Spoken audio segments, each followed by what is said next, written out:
আসসালামু আলাইকুম ওয়া রাহমাতুল্লাহ নাহমাদুহু ওয়া নুসাল্লি আলা রাসূলিহিল কারীম আম্মা বা'দ আউযু বিল্লাহি মিনাশ শাইতানির রাজীম ইহদিনাস সিরাতাল মুস্তাকিম। প্রশংসা সেই মহান রব্বুল আলামিনের জন্য। আমরা সকলেই পড়ি আলহামদুলিল্লাহ। অগণিত দরুদ বর্ষিত হোক সে মহামানবের প্রতি। আমরা সকলেই পড়ি সাল্লাল্লাহু আলাইহি ওয়াসাল্লাম।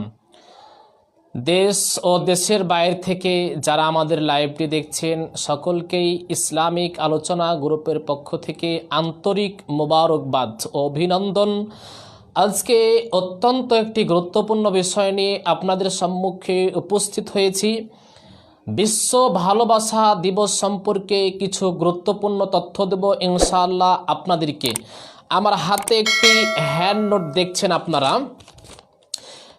এই নোট দেখছেন আপনারা আমার হাতে। এই নোট থেকে ইনশাআল্লাহ পড়ে এবং নিজ থেকে আমি কিছু ব্যাখ্যা করে আপনাদেরকে তথ্যগুলো দিব ইনশাআল্লাহ।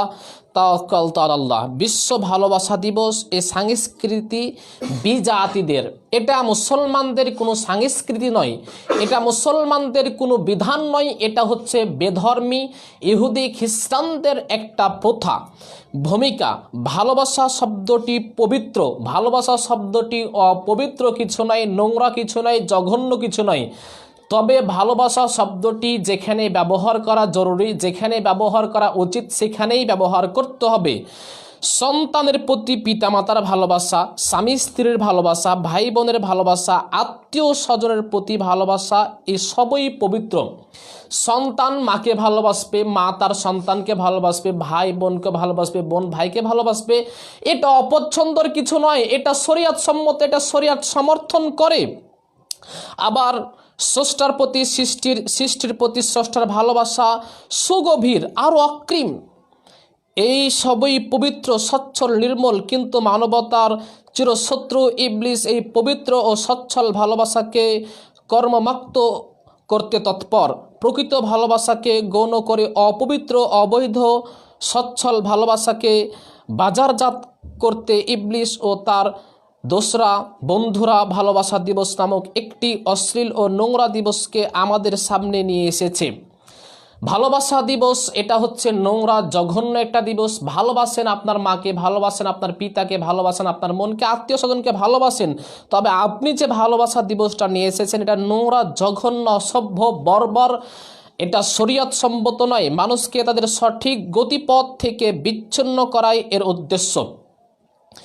যেভাবে এলো এই দিবস, কিভাবে দিবসটা এলো আপনাদের সম্মুখে, এটাও আপনাদেরকে অবহিত করব ইনশাআল্লাহ। এক নোংরা এই জঘন্য ইতিহাসের স্মৃতিচারণে নাম বিশ্ব ভালোবাসা দিবস। 2074 সালে 14ই ফেব্রুয়ারি, তখন রোমের সম্রাট ছিলেন ক্লাডিয়াস।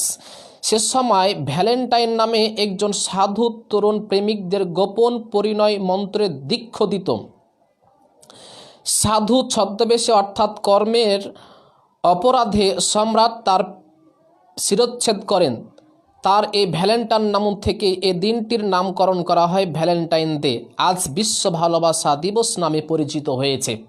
আপনার ইতিহাসটা শুনলেন যে ভালোবাসা নোংরা জঘন্য দিবসটা কোথা থেকে এসেছে, কিভাবে এসেছে এবং আমাদের সাথে কিভাবে অতপ্রতভাবে জড়িত হয়ে গেছে। এটা আমাদের কোনো সংস্কৃতি নয়, এটা হচ্ছে বেজাতিদের, বেধর্মীদের একটা নোংরা সংস্কৃতি। এটা মুসলমানদের সন্তানদের, মুসলমানদের ছেলেদের, যুবকদের, যুবতীদের কোনো সংস্কৃতি নয়।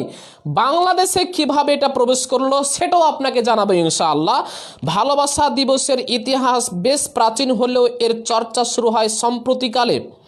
1993 সালে এদেশে বিশ্ব ভালোবাসা দিবস এর আমদানি করে একটি প্রগতিশীল সাপ্তাহিক ম্যাগাজিন।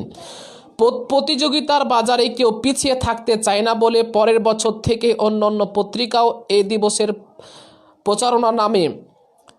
কিন্তু আফসোস, গাফলতার চাদর মুড়ি দিয়ে ঘুমিয়ে থাকা তরুণ সমাজ তা প্রশ্নতিভাবে লুফে নেয়। ব্যাপকভাবে জনপ্রিয়তা লাভ করে দেশের শিক্ষাগুলোতে শুরু হয় অপসংস্কৃতি চর্চার আরেকটি কালো অধ্যায়। এটা আসলে কোনো উল্লেখযোগ্য বিষয় ছিল না। এটা একটি ম্যাগাজিন পত্রিকা যখন বাংলাদেশে 1993 সালে প্রথমে ছাপায়, এর পরবর্তী 1994 সালে আরও বিভিন্ন পত্রিকায় ছাপায়।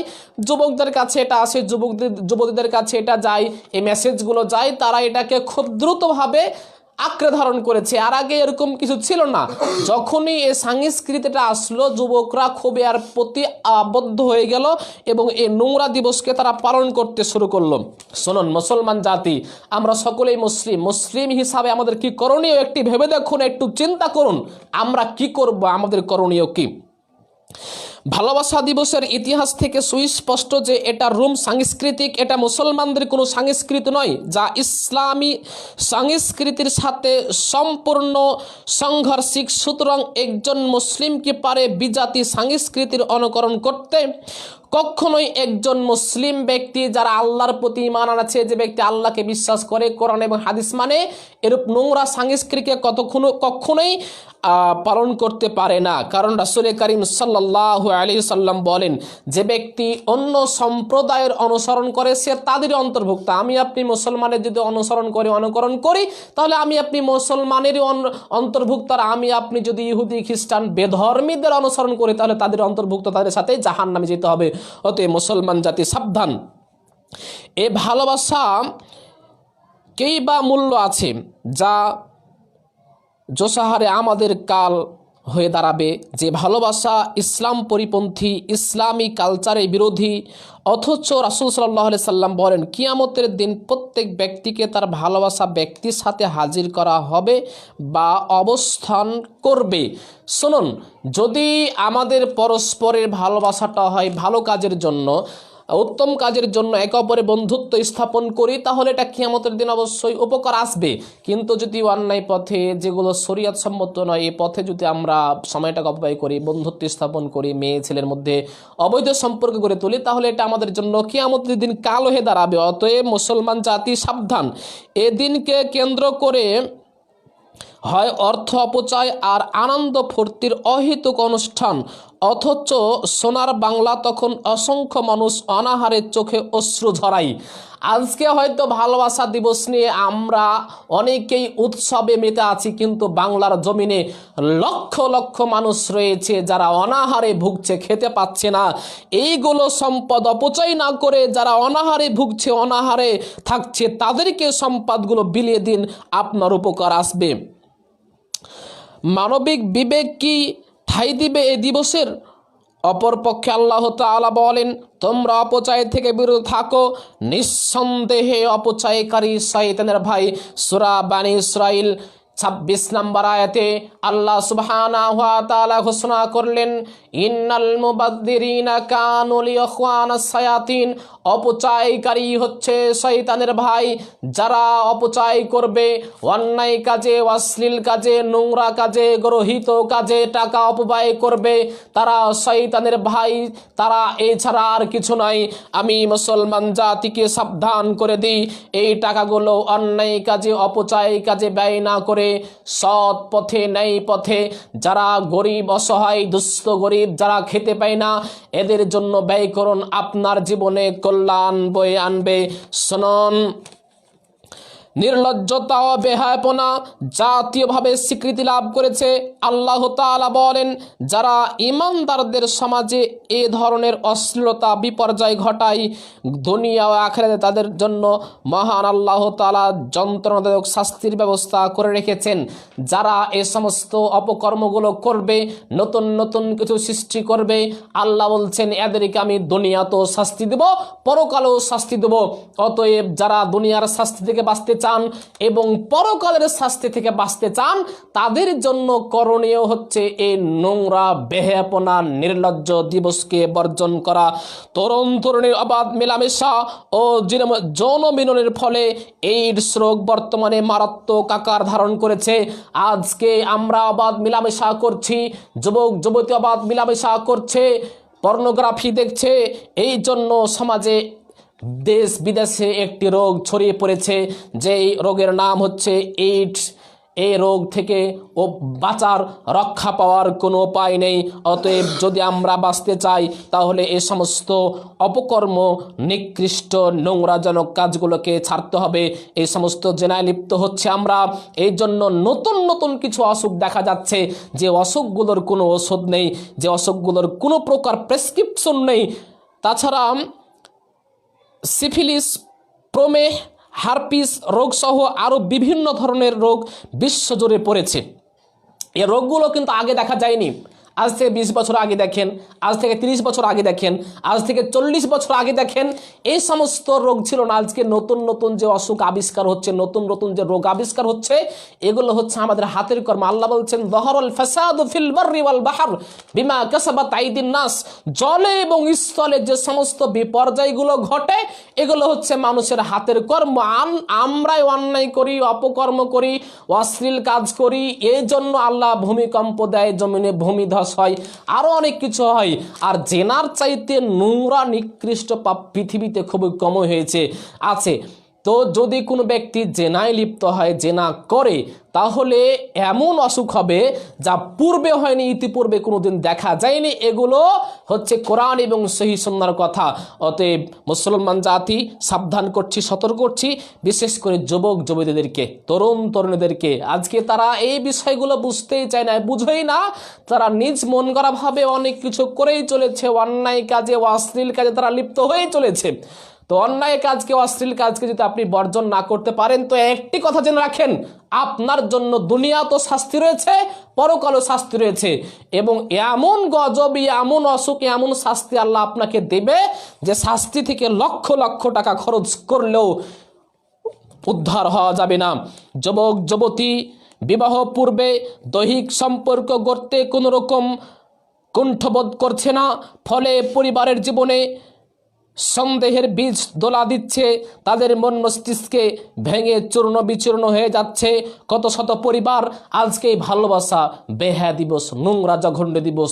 এজন্য সংসারের মধ্যে অনেক ভেজাল, ঝামেলা, স্বামী স্ত্রীর মধ্যে ঝামেলা, সন্তান সন্ততিদের মধ্যে ঝামেলা, পরিবারে সুখ নেই, পরিবারে শান্তি নেই, স্বামী স্ত্রীর মধ্যে মিল নেই, মহাব্বত নেই।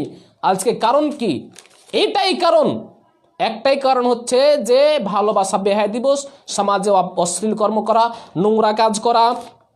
শুনুন, ভালোবাসা দিবস ও আমি, স্বভাব ও প্রকৃতির ধারা অনুযায়ী হক ও বাতিলের লড়াই আমাদের সমাজে আছে, থাকবে, এটা থাকবেই। কিছু কি হলো আমার ও আমার সংস্কৃতি, আমার তো সম্মান আছে, আমার সোনালী গৌরবকে বিসর্জন দিয়ে বস্তা পচা অপসংস্কৃতিকে গ্রহণ করতে কখনোই আমরা পারি না। বরং এবারের ভালোবাসা দিবস ইউসুফ আলাইহিস সালামের পবিত্র শিক্ষা হোক আমাদের প্রেরণা উৎস। যখন মিশরের রানী তাকে অভিসারে ডেকেছিল, তখন তিনি কারাগারকেই এমন অপকর্মের চেয়ে শ্রেষ্ঠ মনে করেছিলেন। যখন জুলেখা ইউসুফ আলাইহিস সালামকে অপকর্মে ডেকেছিলেন, তখন ইউসুফ আলাইহিস সালাম পছন্দ করেছিলেন, আমি কারাগারে থাকবো, আমি সারা জীবন কারাগারে পচবো, কিন্তু এই সমস্ত অপকর্মে আমি লিপ্ত হব না। ইউসুফ আলাইহিস সালামের মতন ঈমান গড়তে হবে। ইউসুফ আলাইহিস সালাম পেয়েও এমনটি কিছু করে না, আর আমরা না পেয়েও ধর্ষণ করি, জোর করে কারো মেয়েকে আমরা এরূপ করি। তো এই সমস্ত কর্মগুলো ইসলাম সম্মতি নয়। যারা এগুলো করে তাদের বিধান হচ্ছে বিবাহিতদেরকে হত্যা করতে হবে, রজম করতে হবে, এবং অবিবাহিতদেরকে 100 বেতের আঘাত করে দেশ ছাড়া করতে হবে 1 বছরের জন্য। এবং যারা অন্যায়ভাবে ধর্ষণ করবে তাদের পৃথিবীতে বেঁচে থাকার কোনো অধিকার নেই, তাদেরকে হত্যা করতে হবে। ইসলামের ভালোবাসার মানদণ্ড, কাউকে ভালোবাসা এবং কারো সাথে শত্রুতা রাখার মানদণ্ড হলো একমাত্র আল্লাহর সন্তুষ্টি। শুধুমাত্র আল্লাহর সন্তুষ্টির জন্য কাউকে ভালোবাসতে হবে এবং আল্লাহ সন্তুষ্টির জন্য শত্রুতা পোষণ করতে হবে। ও মুসলমান জাতি, যদি আমরা কাউকে ভালোবাসি তাহলে সেটা আল্লাহর সন্তুষ্টির জন্য হতে হবে। মানে ভালো লোককে, যারা সৎকর্ম, সদেকিন, কথায় সত্য, কাজে সত্য, সকল দিক দিয়ে যারা সত্যবাদী, এদের সাথে বন্ধুত্ব স্থাপন করতে হবে, এদেরকে ভালোবাসতে হবে, তাহলে আল্লাহরও ভালোবাসা পাওয়া যাবে। আর শত্রুতা যদি কোনো ব্যক্তির সাথে আমি রাখি, তাহলে সেটাও রাখতে হবে আল্লাহর ভালোবাসা পাওয়ার জন্য। মানে যারা আল্লাহর দুশ্মন, যারা আল্লাহকে পছন্দ করে না, আল্লাহদ্রোহী লোক, এদের সাথে শত্রুতা করতে হবে। আর এটাই হচ্ছে আল্লাহর ভালোবাসা পাওয়ার জন্য। এটা শ্রেষ্ঠ কর্মস্থল। সুতরাং প্রতিটি ভালোবাসার সম্পর্ক বৈধতা অবৈধতা নির্ভর করে এই মানদণ্ডের উপর। শুনুন, বৈধ ভালোবাসা রয়েছে এবং অবৈধ ভালোবাসা রয়েছে, তবে নারী পুরুষের কোনো বৈধ ভালোবাসা নেই। এটা সম্পূর্ণরূপে অবৈধ, অপকর্ম, নোংরা, জঘন্য, বর্বর একটি অসভ্য কাজ। ছেলেতে ছেলেতে বন্ধুত্ব থাকতে পারে, যে বন্ধুত্ব কিয়ামতের দিন কাজে আসবে, যেটা হাদিসের মধ্যে পাওয়া যায়। তবে ছেলে মেয়ে বন্ধুত্ব স্থাপন করবে অন্যের মেয়ের সাথে, এটা ইসলাম সম্মত করে না, এটা নোংরা জঘন্য কাজ। অনেকে বলে যে আমি পর্দার মধ্যে থেকে আমার অন্য মেয়েকে ভালোবাসবো, বা আমার যাকে আমি ভালোবাসি সে তো নামাজ পড়ে, সে তো রোজা করে, তাতে কি সমস্যা কি, সে তো পর্দা করে, এমনটি আমরা চিন্তা ভাবনা করি। তো এমনটি চিন্তা ভাবনাও ইসলাম সমর্থন করেনি, সাপোর্ট করেনি। যদিও আপনি যাকে ভালোবাসেন সে যদি পর্দা করে, তারপর এটি ইসলাম সমর্থন সাপোর্ট করেনি, এটাও বর্জন করতে হবে। এটাও হচ্ছে ইসলামের জঘন্য এবং নোংরা একটি কাজ। তো আজকে যে কথাটা আমি বলছিলাম বিশ্ব ভালোবাসা দিবস সম্পর্কে, এটি হচ্ছে মুসলমানদের কোনো সংস্কৃতি, মুসলমানদের কোনো উৎসব নয়, এটি হচ্ছে বিজাতিদের সংস্কৃতি। যেটা আপনাকে বললাম, এটা রোম থেকে এসেছে, রোম সাংস্কৃতিক 2070 সালে এটা আবিষ্কার, কিন্তু বাংলাদেশে ঢুকেছে এটা অনেক পরে, এটা একেবারে অনেক পরে। ম্যাগাজিন নামে একটি পত্রিকা এখানে এরা একটা রিপোর্ট তৈরি করেছে, তার পরবর্তীতে অনেকেই আবার এই রিপোর্টটা তৈরি করতে শুনেছে এবং যুবক যুবতী এদিকে আকৃষ্ট হয়ে গেছে। তো যুবক যুবতীদেরকে, বিশেষ করে বাংলাদেশের যুবক যুবতীদেরকে আমি সাবধান করে বলি, তোমরা মুসলমান, আল্লাহর কোরআন মানো, রাসূলের হাদিস মানো, অতএব তোমরা এরূপ অপকর্ম থেকে বিরত থাকো, এরূপ অপকর্মকে বর্জন করো। এটা মুসলমানদের সংস্কৃতি নয়, এটা মুসলমানদের উৎসব নয়। আমি আবার বলছি, দেশ ও দেশের বাইরে থেকে যারা আমাদের লাইভ অনুষ্ঠানটি দেখছেন তাদেরকে আমাদের বিশেষ অনুরোধ, এবং যারাই যেখান থেকে আমাদের লাইভ অনুষ্ঠানটি আজকে দেখছেন, আমার বিশেষভাবে অনুরোধ যে আপনারা এই ভালোবাসা নামে জঘন্য, নোংরা, অসভ্য একটি দিবসকে বর্জন করুন। এটা মুসলমানদের কোনো সংস্কৃতি নয়, এটা বেজাতিদের সংস্কৃতি। যারা বেজাতি, বেধর্মীদের অনুসরণ করবে, রাসূল সাল্লাল্লাহু আলাইহি সাল্লাম বলেন তারা তাদেরই অন্তর্ভুক্ত। অতএব মুসলিম হিসাবে আমরা চাই না যে বেচাদের সাথে, ইহুদি খ্রিস্টানদের সাথে পরকালে আমরা জাহান্নামে থাকি, এরূপ আমরা কেউ চাই না। তো আল্লাহ সুবহানাহু ওয়া তাআলা আমাদেরকে সঠিক বুঝ দান করুন, হেদায়েত দান করুন, কোরআন এবং সহিহ সুন্নাহকে ভালোভাবে মানার তৌফিক দান করুন, এবং এইরূপ নোংরা, জঘন্য, অপকর্ম, অশ্লীল কাজ থেকে আমাদেরকে বিরত রাখার তৌফিক দান করুন। আমরা সকলের পরি আল্লাহুম্মা আমিন। ওয়া আখির দাওয়ানা আলহামদুলিল্লাহি রাব্বিল আলামিন বিরহমাতিকা আরহামার রাহিমিন। আসসালামু আলাইকুম ওয়া রাহমাতুল্লাহ।